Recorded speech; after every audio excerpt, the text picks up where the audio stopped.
5 years ago, Pope Francis promulgated Laudato Si on care for our common home, the first ever encyclical devoted to the environment, leaving many Christians with the same question. Why care about the environment? More importantly, why waste time on a document about the environment when human beings face far more important issues? For Francis, the answer is simple. We are all interconnected. Exploiting God's creation for short-term profit doesn't just hurt the trees or rivers, it hurts human life, particularly the poor and vulnerable. For this reason, Laudato Si is a landmark work of church teaching that brings together science, theology, and social action to deal with much more than just the environment. It seeks to create an integral ecology in which all that is sacred is considered and cherished. What does the document say, and why is it important for every person on earth? This is Catholicism in Focus.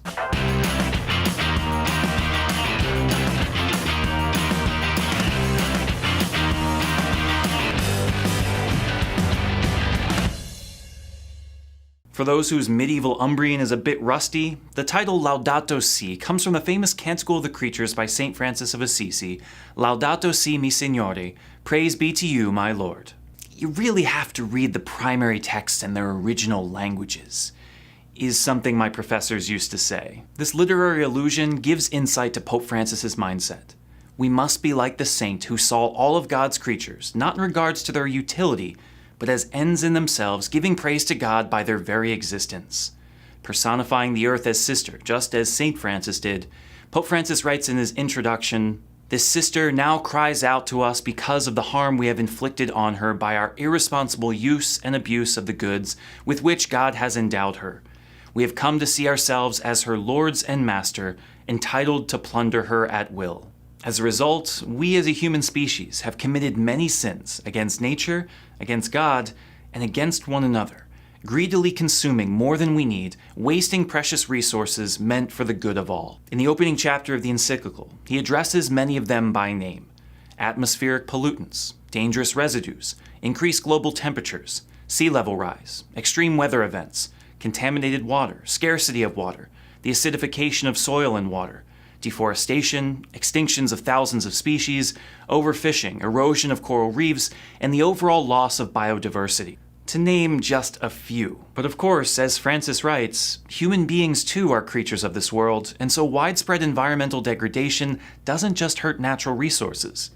It hurts human life as well. Cities have grown unruly in many areas. They're inefficiently run, filled with pollution, and leave its citizens crowded in a world of cement and asphalt. Those who have relied for generations on the fruits of the environment, people like fishers and farmers, are finding it more difficult to support themselves. In areas where precious metals or oil is found, locals are often exploited by multinational corporations, even expelled from their own lands. The poor are forced to live where pollution is high and environmental disasters are frequent. This is a far cry from what Pope Francis calls the gospel of creation.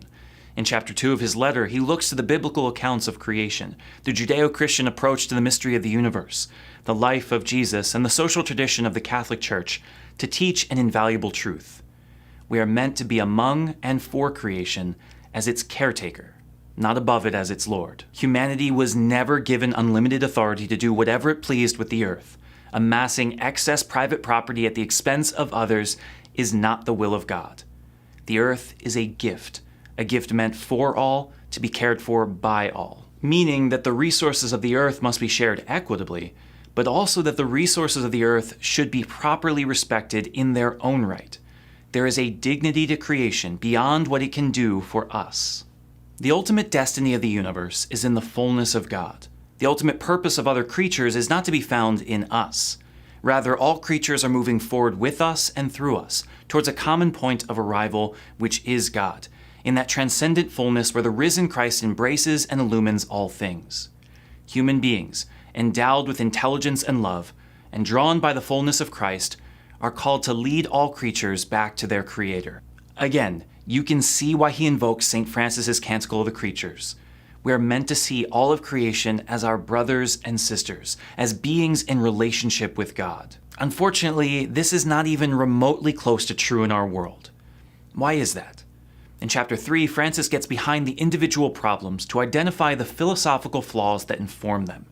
He identifies two root issues. The first is that we have adopted a technocratic approach to the world, a sense that science and technology are supreme forms of truth capable of solving any issue, and so licensed to reduce the world to exploitable resources. While Francis does not deny the incredible advancements to human life brought about by science and technology, what he calls two products of a God-given human creativity, he cautions against elevating them beyond their capabilities or letting them dominate the world. The exploitation of DNA, weapons of mass destruction, and massive invasions of privacy by information technology all show, as he says, that our immense technological development has not been accompanied by a development in human responsibility, values, and conscience. Instead, it is accompanied by an anthropocentrism that finds no inherent value in creation. The world is simply meant to be exploited for human purposes. Which is a bit ironic, sadly enough, because it doesn't even do that particularly well. Along with the technocratic mindset, Francis points out that there is a second, seemingly contradictory root problem at work. This situation has led to a constant schizophrenia, wherein a technocracy sees no intrinsic value in lesser beings, coexists with the other extreme, which sees no special value in human beings. In a subtle way, this is seen in the increased reliance on an automated workforce. Using machines for manufacturing cuts costs and makes things easier for humanity, but it also strips people of the opportunity to work, a necessary endeavor, not only because it provides income, but because work brings fulfillment to one's life. Without meaningful work, human capital erodes, undermining the very purpose for technology in the first place. Of course, the schizophrenia of a technocracy is seen in far more violent examples as well, as in the case of abortion.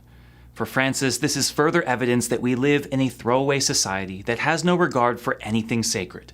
Not for beautiful ecological wonders, not for limited natural resources, not even for human life. For Francis, pollution and overconsumption are not the problems in themselves. They are symptoms of a far more serious disconnect in the values of society. Thus, for Francis, the answer is not simply to plant more trees or to recycle, although he certainly wouldn't object to these things. The world does not need further cosmetic changes that at best treat symptoms. It needs a fundamental shift in the way it approaches the world around it. In other words, it needs an integral ecology. In Chapter 4, Francis gets to the heart of the document, in which he challenges all people of the earth to embrace the interconnectedness of all in creation. It is not enough to focus on a singular issue while ignoring another. Issues of the environment are integrally related to those of the economy, society, and culture. He writes earlier in the document, although it seems to capture the essence of this defining chapter, "We have only one heart, and the same wretchedness which leads us to mistreat an animal will not be long in showing itself in our relationships with other people. Every act of cruelty toward any creature is contrary to human dignity." And that's it. That's the game right there.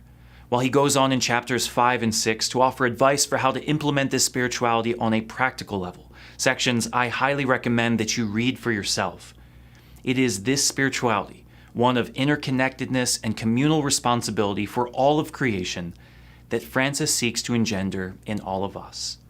As much as Laudato Si is described as the encyclical about the environment, it's clear that this hardly does it justice. Francis is not concerned with tree hugging or a New Age approach to nature disconnected from human existence. He's concerned with building a world in which every facet of our lives gives glory to God. We are all in this together. To hurt one of God's creatures is to hurt us all. As Christians, we care for the environment because we care for all that God has created, and we care for each other.